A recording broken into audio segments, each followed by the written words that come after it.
খেলতে চাইছে, মানা করছি, পরে নাদি সহ নিয়ে গেছে। নাদি নিয়ে গিয়ে হচ্ছে ক্যানোলা খুলছে, কারণ ক্যানোলা দিয়ে কি করে খেলবে, ক্যানোলা দিয়ে তো খেলা সম্ভব না।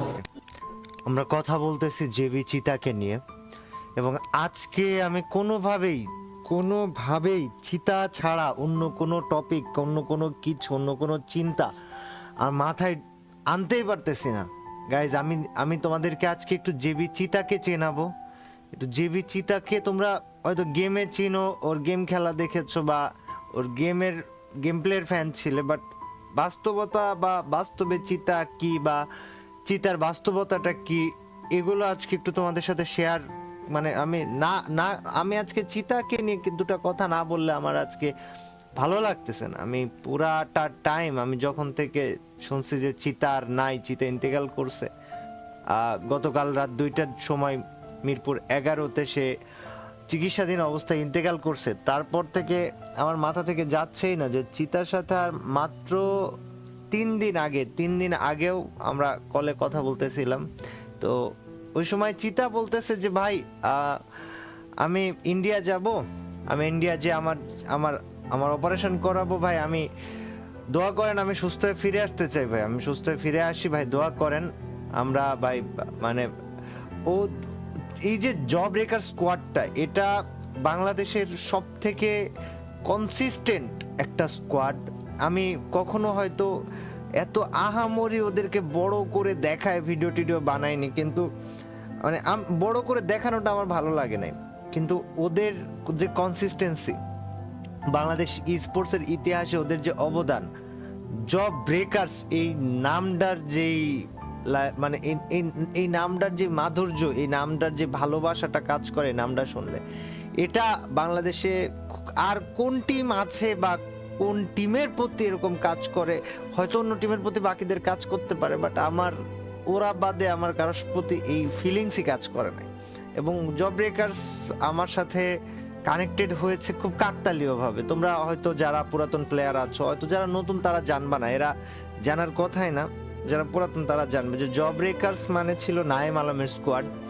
আর নাইম আলম আর আমার সম্পর্কটা ছিল একটু আলাদা রকমের, এবং নাইম আলম যখন ফ্রি ফায়ার ছেড়ে দেয়, জব ব্রেকার্স তখন মোটামুটি হারাই যায়, বলা চলে হারাই গেছিল, ওরা ছিল না, ওরা গায়েব হয়ে গেছিল। হঠাৎ করে রোড টু গ্লোরি টুর্নামেন্ট আসে, আর ওই সময় শোয়েব ভাই এসে আমাকে বলে, কাব্য তোর কি স্কোয়াড রেডি হয়েছে? ততক্ষণে মিস্টার চিপোলার, গেমিং উইথ তালহা বলো, জিকু ভাই বলো, জারাগা বলো, রোস্টেড বলো, মানে সব ইউটিউবারই তাদের টিম ফিক্স করে ফেলেছে। আমার তখনও কোনো টিম নেই, আমি প্যারাও নিচ্ছি না যে দূর, এটা নিব না, একটা টিমকে নিব না। তো বললো যে জব ব্রেকার্স আছে ফাঁকা। জব ব্রেকার্স ফাঁকা আছে মানে? যে জব ব্রেকার্স তো এখনো কারোর সাথে যায় নাই। তুমি কি বলো, জব ব্রেকার্স আবার খেলতেছে? হ্যাঁ, ওরা তো রিসেন্ট টাইমে ব্যাক করছে।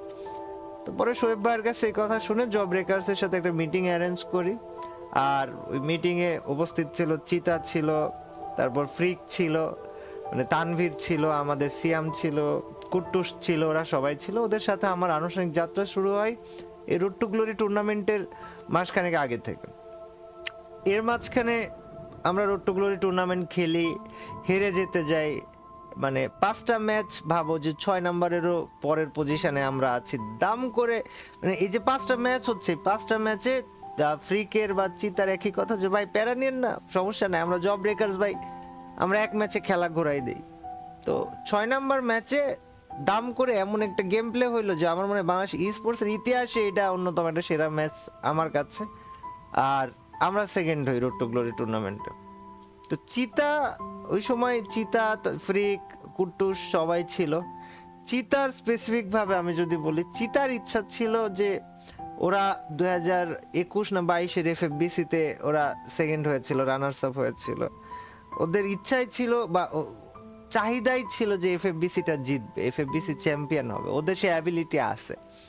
তো সিয়াম মূলত, আমি সিয়ামের সম্পর্কে একটু তোমাদেরকে আজকে বলি। সিয়াম হচ্ছে ইন্টারমিডিয়েটে পড়তো, যদি ওর একটু গ্যাপ গিয়েছিল, না হলে ও এবার SSC দিত। ও বয়স ছিল 20 বছর, আম্মার সাথে থাকতো, মাটি কাটাতে থাকতো, ECB মাটি কাটার ওইখানে থাকতো। তো সিয়াম অসুস্থ হওয়ার পরে খুব বেশি দিন লাগে নাই, আমাকে ফ্রিক জানায় যে ভাই সিয়াম তো এরকম অসুস্থ, ওর তো লাংস ইনফেকশন হয়েছে। আমি ওর সাথে কথা বলি, মানে জিজ্ঞেস করি কি অবস্থা।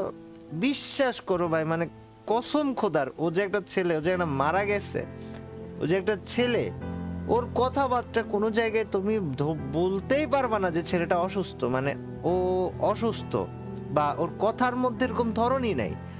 এরা আসলেও অন্যরকম একটা ছেলে, একটা ফাইটার তো ফাইটারই, মানে কথা বলার মধ্যে ভাই কোনো রকমের অসুস্থতার কোনো লক্ষণ নাই। আমি লাস্ট কিছু কিছু দু এক সপ্তাহ আগে, 1 সপ্তাহ বা 10 দিন আগে, ওরা যখন এফএফবিসি খেলার ওই টাইমটা, ওর আম্মার সাথে কথা হয়, ওর সাথে কথা হয়।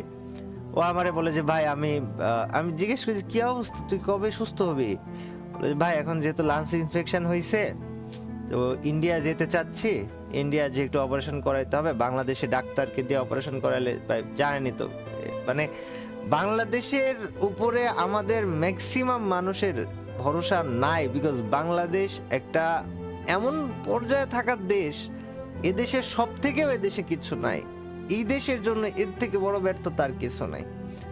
আমার ছোট ভাই চিতা সিয়াম যে বেঁচে নাই, সিয়াম বলছে যে ভাই বাংলাদেশে চিকিৎসা করাবো না, আমি ইন্ডিয়াতে ভাই টিকিট করাইতে দিতেছি বা ভিসা করাইতে দিতেছি, আমি ইন্ডিয়াতে যে অপারেশন করবি। কয়েকদিন আগে কথা বললাম, আমি তোমাদেরকে বলি, ওর সাথে আমার লাস্ট কথা হয় হচ্ছে জুনের 30 তারিখে।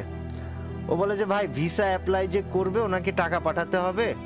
আমি বলি যে আচ্ছা ঠিক আছে, সমস্যা নাই, তুই ঘুমাই যা, আমি রাতের মধ্যে পাঠিয়ে দিচ্ছি।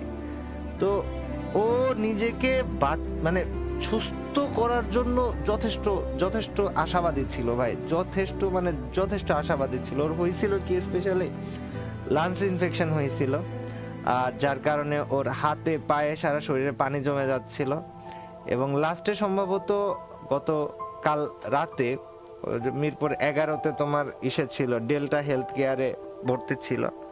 এটা প্রাইভেট হাসপাতালে গেছে 2 দিন হইল। এর আগে ফ্যামিলির মানে সবার কাছ থেকে যতটুকু জানতে পারছিলাম যে ওরা একটা সরকারি হসপিটালে ভর্তি ছিল। আমার কথা হচ্ছে সরকারি হসপিটাল রেখে লাভ কি যদি সেই সরকারি হসপিটাল দিয়ে প্রপার চিকিৎসায় না দিতে পারে।